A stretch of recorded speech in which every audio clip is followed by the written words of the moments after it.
말씀을 나누기 전에 여러분들께 질문을 하고 설교를 이렇게 말씀을 나누기 원하는데요.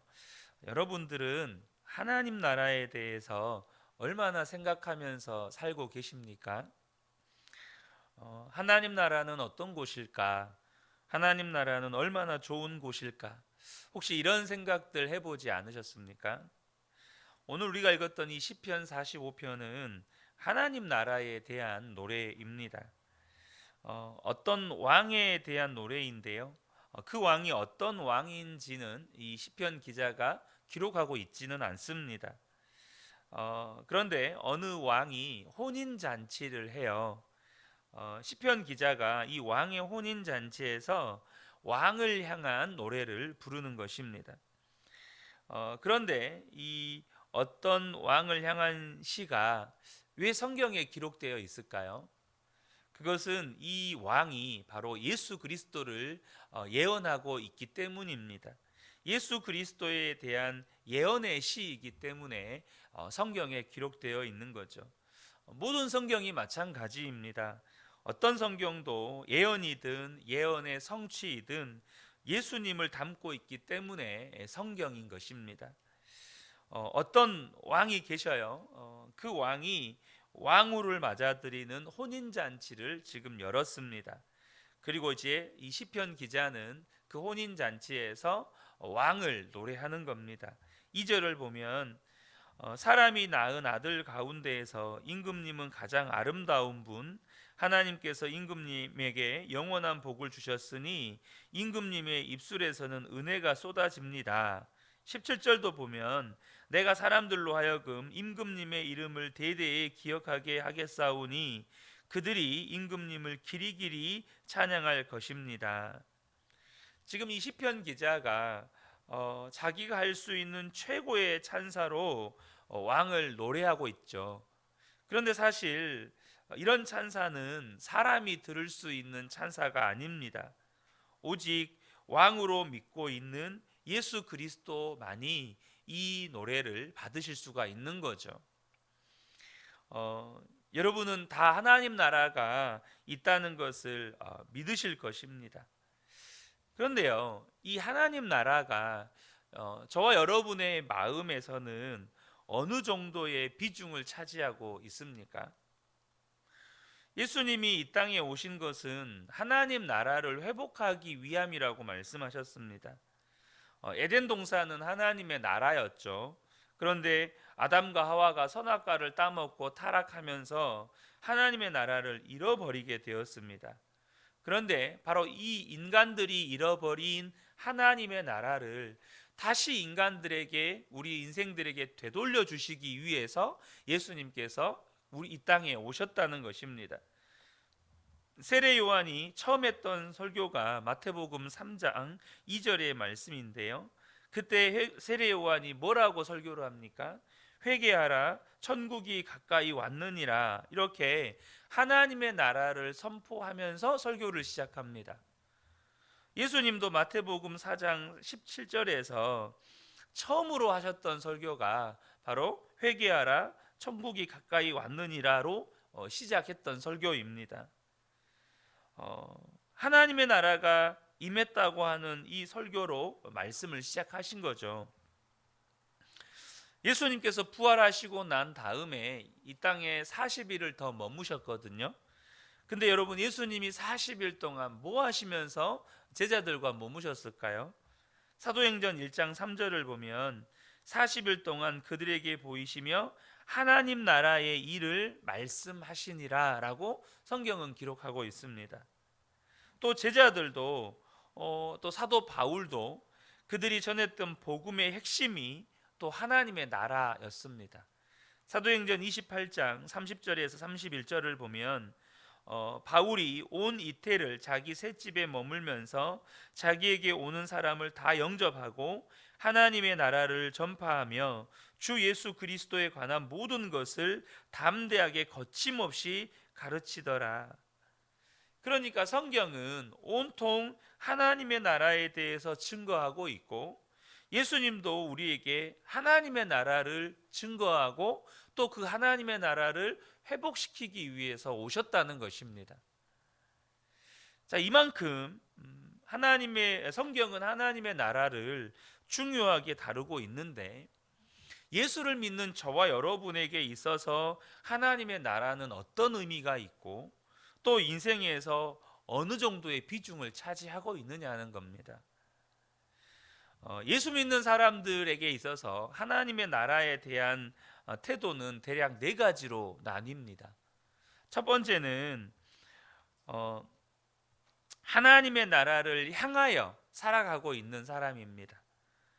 두 번째는 하나님의 나라를 등지고 살아가고 있는 사람입니다. 세 번째는 하나님 나라 주위를 배회하고 살아가고 있는 사람입니다. 네 번째는 하나님 나라 안에서 살아가는 사람입니다. 여러분은 어떻습니까? 여러분은 하나님 나라를 향해 살아가시는 분이신가요? 아니면 하나님 나라를 등지고 사시는 분이신가요? 아니면 하나님 나라 주위를 지금 배회하고 계신가요? 아니면 하나님 나라 안에서 살고 계신가요? 지금 이 중에 내가 어디에 속해 있느냐는 사실 굉장히 중요한 문제입니다. 하나님의 나라가 있다는 말은요, 다른 말로 이야기하면 통치자가 있다는 말입니다. 다스리는 분이 있다는 말이에요. 그분이 누구십니까? 바로 만왕의 왕이신 예수 그리스도이십니다. 예수님을 우리가 왕이라고 고백하는 것은 무엇을 전제하는 겁니까? 하나님의 나라가 있고 그 하나님의 나라를 예수님이 다스리신다라는 것을 전제로 하는 믿음입니다. 그래서 여러분, 예수님을 우리가 나의 왕으로 모신다고 고백하잖아요. 근데 예수님께서 하나님의 나라에 대해서 말씀할 때 이런 말씀을 하셨거든요. 하나님의 나라는 여기에 있다, 저기에 있다 하지 않고 너희의 마음에서 이루어지는 것이다 라고 말씀하셨어요. 이 말은 무슨 말이죠? 우리의 마음에 예수님이 왕이 되셔서 우리의 마음을 다스리셔야 우리 마음이 하나님의 나라가 되어진다라는 뜻입니다. 그러니까 뭐 내가 수고하고 노력해서 내 마음에 평화가 임하고 기쁨이 넘치고 뭐 내 마음 가운데 막 소망이 생기고 그게 아니고, 왕이신 예수님께서 내 마음을 다스리셔야 내 마음이 비로소 하나님의 나라가 이루어진다라는 뜻이에요. 우리는 예수님을 믿을 때 예수님에 대해서 다양하게 예수님을 생각합니다. 그러니까 예수님은 내 모든 죄를 사하신 구세주이시고, 또 예수님은 나의 주님이시고, 예수님은 나의 기도에 응답하시는 분이시고, 예수님은 내 마음을 위로하시는 분이시고, 내 모든 질병을 치료하시는 분이시고, 우리가 다양하게 예수님을 믿죠. 그런데요, 저 역시도 목회를 하고 지금까지 17년 사역을 해오면서 예수님이 왕이시다라고 하는 이 고백, 또 이것을 설교에서 계속해서 거듭해서 반복했던 것은 채 3년이 안 되는 것 같습니다. 무엇을 말하는 겁니까? 예수님을 우리가 다양하게 믿지만 정말로 예수님을 나의 왕이라고 믿고 고백하면서 사는 성도들은 여러분 정말 드물다는 겁니다. 그 말을 역으로 이야기하면 하나님의 나라를 경험하면서 사는 성도들이 드물다는 겁니다.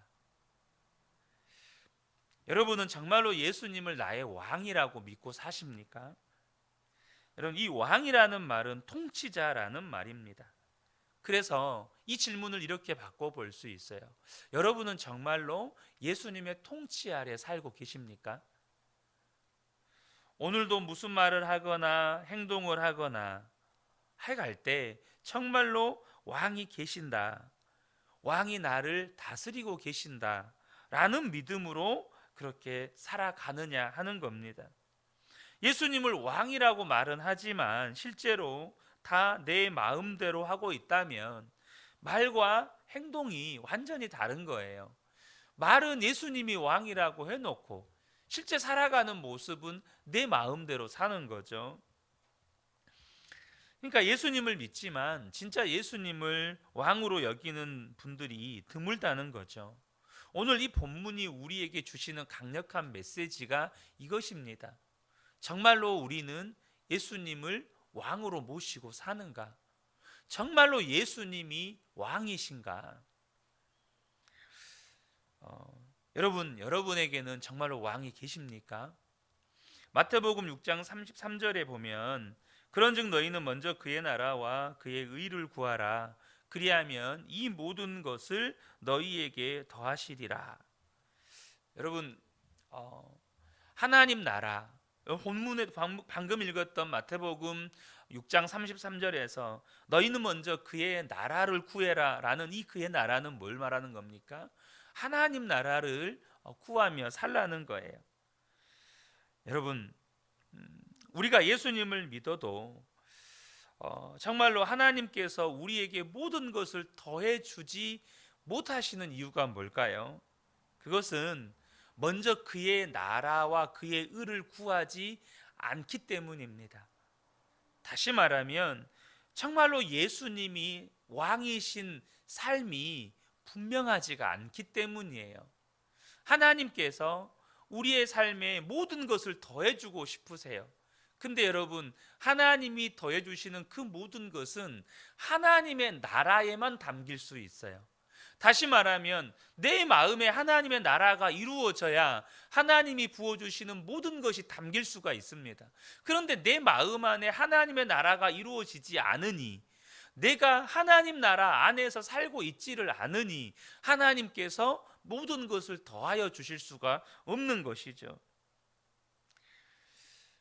우리가요, 이 세상을 살아갈 때 열심히 사는 거, 최선을 다해 사는 거, 성실하게 사는 것을 굉장히 긍정적으로 평가를 합니다. 그래서 어떤 사람이 공부를 열심히 해요. 어떤 사람이 직장을 열심히 다녀요. 어떤 사람이 사업을 열심히 해요. 여러분, 그런 것들을 굉장히 중요한 일로 여기고 칭찬을 하죠. 그런데요, 반대로 하나님 나라를 위해서 열심히 산다. 그러면 예수를 믿는 사람들부터 걱정을 합니다. 제가 목사가 되겠다고 했을 때 당장 저희 어머니부터 걱정을 하시더라고요. 걱정을 너무 하시는 거예요. 남편이 혹은 자녀들이 여보 우리 선교사로 갑시다. 부모님, 아버지, 어머니 제가 이제 선교사로 헌신하기로 결단했습니다. 라고 하면 여러분 어떻습니까? 우리 마음 가운데 제가 먹고는 살까? 제가 고난은 감당할 수나 있을까? 우리 마음 안에 드는 생각이 잘했다. 그게 진짜다. 그게 정말로 영원한 복을 받는 길이다. 라는 생각보다 우리 마음 안에 제가 진짜 먹고는 살까? 고난은 감당할 수나 있을까? 우리 안에 걱정부터 생겨요. 여러분 왜 그렇습니까? 우리 안에 이 세상은 너무나도 확실하고 하나님 나라는 아직도 예매하기 때문입니다. 이 세상은 너무나도 확실하고 분명한데 우리 안에 있는 하나님의 나라는 너무 희미한 거예요. 그것이 대부분의 성도들이 가진 믿음이라는 것입니다. 그래서 여러분, 저도 교회를 섬기면서 많은 성도님들이, 저도 그렇습니다. 여러분, 누구를 비판하고 그런 게 아니라 우리의 실상에 대한 이야기이니까요. 자녀들이 믿음이 없는 것, 혹은 자녀들이 이렇게 정말로 하나님을 온전히 만나지 못한 것에 대해서 눈물 흘리기보다 많은 성도들이 자녀들이 아프고 자녀들이 무슨 시험에 떨어지고 자녀들이 취업을 못하고 결혼을 못하고 이런 이 땅에서 겪는 문제 때문에 더 괴로워하고 아파하는 경우들이 많다는 겁니다. 그래서 자녀들이 시험을 앞두고 있다 그러면 막 금식 기도를 하고 특별 새벽 예배를 시작하고, 근데 자녀가 직장은 잘 다니는데 주일 성수도 안 하고 하나님을 잘 믿지도 않아요. 제가 지금까지요 교회를 섬겨오면서 자녀가 예수님을 아직 만나지 못했어요. 그래서 그것 때문에 뭐 금식하며 기도하고 뭐 철야하면서 기도하고 뭐 새벽을 깨워서 기도하고, 사실 그런 성도님들을 그렇게 많이 보지는 못한 것 같아요. 여러분, 세상 나라가 더 확실할까요? 하나님 나라가 더 확실할까요? 여러분 어떻습니까? 여러분 피부에 당장 이 세상 나라가 더 확실하게 다가옵니까? 아니면 하나님 나라가 더 분명하게 다가옵니까? 단순하게 한번 우리 접근해 보자고요. 여러분, 우리가 열심히 공부하면 정말로 이 아이들이 다 성공하고 훌륭한 사람이 됩니까? 우리는 어렸을 때부터 다 그렇게 배웠고, 또 우리 아이들한테도 열심히 성실하게 또 그렇게 살으라고 가르칩니다. 그런데요, 정말 그게 맞는 말이냐고요? 그렇지가 않습니다. 왜 그렇지 못할까요? 열심히 살아요. 열심히 살면 다 성공해야 되잖아요. 열심히 살면 다 잘 살아야 되잖아요. 근데 왜 그렇지 못할까요? 그 이유는 우리가 살아가는 세상이 불확실하기 때문입니다. 열심히 장사하고 사업에서 돈을 많이 모으면 여러분 잘 살게 됩니까? 그렇지 못하다는 거예요. 그것은 이 세상의 불확실성 때문입니다. 우리가 그렇게 속고 살면서도 여전히 세상은 확실하다고 생각을 하고 하나님 나라는 그냥 뚱구름 잡는 이야기처럼 들려요. 제가 언젠가 한번 드렸던 이야기인데요. 주님의 교회 권오승 장로님이라는 분이 계십니다. 이분은 서울대학교 법대 교수님이세요. 서울대 법대 교수님이면 사실 우리나라 최고의 엘리트잖아요. 근데 이분이 40이 넘어서 예수를 믿게 되었습니다. 이제 이렇게 누군가의 권유로 이렇게 이제 교회에 나왔는데, 그래서 교회를 그냥 40이 넘어서 이렇게 다니게 됐는데, 교회에 와 보니까 이제 목사님들을 보니까 이미 이분은 엘리트 의식을 가지고 계셨던 분이라, 목사님을 보면 뭐 성도들 앞에 설교는 하고 있지만 소위 말해서 자기보다 성공도 못하신 분이고 자기보다 못 배우신 분이시고, 그러니까 그분이 하는 뭐 설교 해봐야 뭐 얼마나 대단한 말씀처럼 들리겠어요. 분명히 자기보다 공부도 많이 못했고 사회적으로 성공한 분도 아닌데 이 말씀을 듣고 있다 보니까 그런 생각이 드는 거예요. 이 목사님들은 진짜 알곡을 붙잡고 있는 것 같고, 자기는 더 많이 배웠고 공부도 많이 했고 사회적으로도 훨씬 더 성공한 사람인데 자기는 쭉정이만 붙잡고 있는 것 같은 느낌을 받는 거예요. 왜 그런 느낌을 받았냐면, 서울대 법대 교수가 되어서 자기가 이 법과 관련된 책을 여러 권 쓰셨대요. 그런데 그렇게 여러 권 책을 썼는데 국회에서 법만 개정이 돼버리면 그렇게 열심히 썼던, 정말로 정말 그 심혈을 기울여서 썼던 그 책들이 다 쓰레기통으로 들어가는 거예요.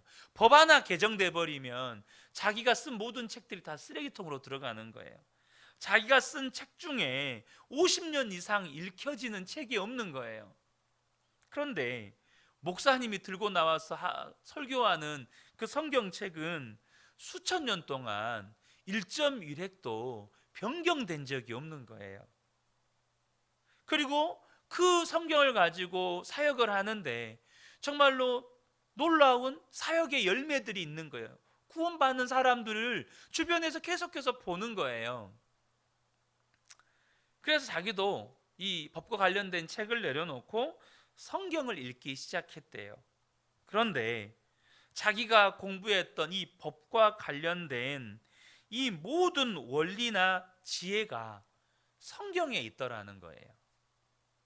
그동안 자기는 법의 새로운 이론을 정립하려면 기본적으로 이런 생각을 가지고 연구를 했대요. 선진법, 그러니까 미국이나 유럽 이런 선진국 나라들의 법을 연구하면서 새로운 법을 정립해야 된다는 생각을 했는데, 성경을 읽어보니까 정말로 봐야 될 책이 성경이더라는 것입니다. 사랑하는 성도 여러분, 저와 여러분이 분명한 믿음을 이제 가지셔야 합니다. 성경이 정말로 진리고 성경의 원리대로 살아야 그게 진짜고 그게 확실한 겁니다.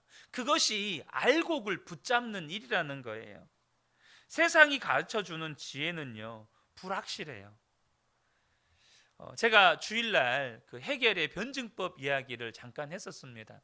제가 이제 대학에서 철학 윤리학 공부를 하다 보니까, 여러분 철학의 한계가 뭔지 아십니까? 어떤 철학가가요, 한 사상을 이야기해요. 어떤 이론이나 주장을 이렇게 내세웁니다. 그럼 참 신기하고 재밌는 건 뭔지 아세요? 거기에 대한 반대 이론과 반대 주장이 꼭 일어납니다. 그렇게 하면서 철학은 지금까지 왔어요. 그런데 제가 공부할 때, 지금 제가 이제 철학 윤리학 공부를 안 한 지가 20년이 넘었으니까, 제가 공부했던 20년 전에도 철학 세계 안에서 있었던 말이 뭐냐면, 철학의 주제가 이제는 고갈되었다. 철학의 주제가 이제는 고갈되었다는 거예요. 여러분, 사실 우리가 살아가는 이 세상에 많은 어떤 모든 기반들이 철학자들이 내세우는 경험주의, 실존주의, 실용주의, 이런 것도 하여튼 수많은 그런 이론들이 기초가 되어서 정치 체계가 나오고 경제 이론이 나오고 그렇거든요. 그런데 그것의 기초가 되는 철학 세계에서 뭐라고 말하냐면 철학의 소재가 고갈되었다는 거예요. 그러니까 또 수천 년 전의 이론들을 다시 재해석하고 하는 것밖에 할 일이 없는 거예요. 너무 제가 철학을 비하하는 말인지 모르겠지만, 제가 말씀드리려고 하는, 성경이 말씀하고자 하는 것은 뭐냐면 세상은 쭉정이라는 겁니다. 세상을 지탱하는 것, 이 세상이 존재하게 하는 것, 그것은 하나님의 말씀이라는 거죠. 저와 여러분이요, 정말로 진짜의 눈이 뜨셔야 합니다. 하나님의 나라에 눈이 뜨이셔야 한다는 거예요. 하나님의 나라에 눈이 뜨이지 않으면, 진짜가 무엇인지 빨리 눈이 뜨이지 않으면 나중에 인생이 끝날 때는 여러분 그 고통은 말할 수가 없는 거예요. 여러분, 유럽을 아니죠, 전 세계를 전쟁의 포화 속으로 만들어버렸던 1차 세계대전, 2차 세계대전 잘 아시죠? 그 전쟁의 전범국, 여러분 독일입니다. 2차 세계대전이 끝나고 인도 선교사님이셨던 스탠리 존스 선교사님이 독일에 가서 독일의 목사님들을 대상으로 강의를 했습니다. 그런데 이렇게 하나님 나라에 대해서 설교를 하셨는데, 여러분 거기 계신 목사님들도 다 수준 높은 교육들을 받으신 분들이시잖아요.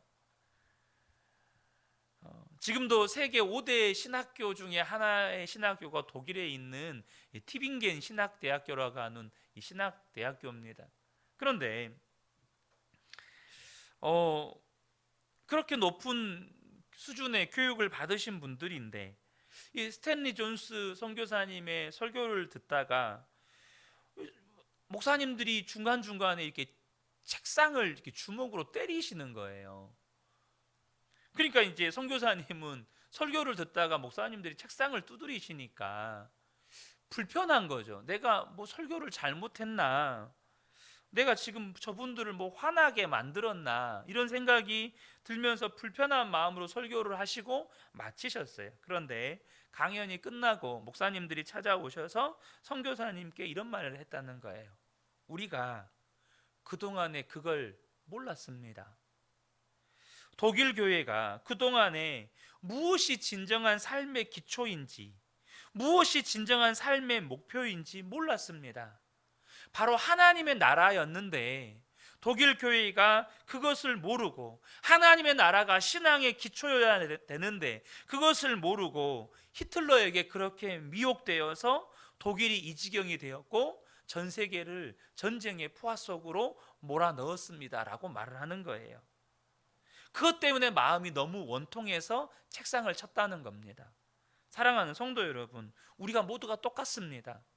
우리가요, 하나님 앞에 언젠가는 반드시 서게 됩니다. 무슨 말입니까? 이 세상 얼마 안 남았어요. 개인적으로 됐든 여러분 온 우주적으로 됐든 이 세상이 곧 끝이 납니다. 하나님의 나라가 실체가 되어서 우리의 삶에 임하게 됩니다. 여러분 그때요 어떤 느낌일 것 같습니까? 하나님의 나라를 몰랐던 사람들은요 그것은 감당할 수 없는 두려움입니다. 근데 하나님의 나라가 실제였던 사람은 그것은 기쁨이고 환희인 겁니다. 이 새벽에 함께 예배한 우리 모든 성도님들이 이제는 분명하게 하나님의 나라에 눈이 떠져서 하나님의 나라를 누리며 살아가게 되시는 복된 분들 되시기를 예수님의 이름으로 축복합니다. 아멘.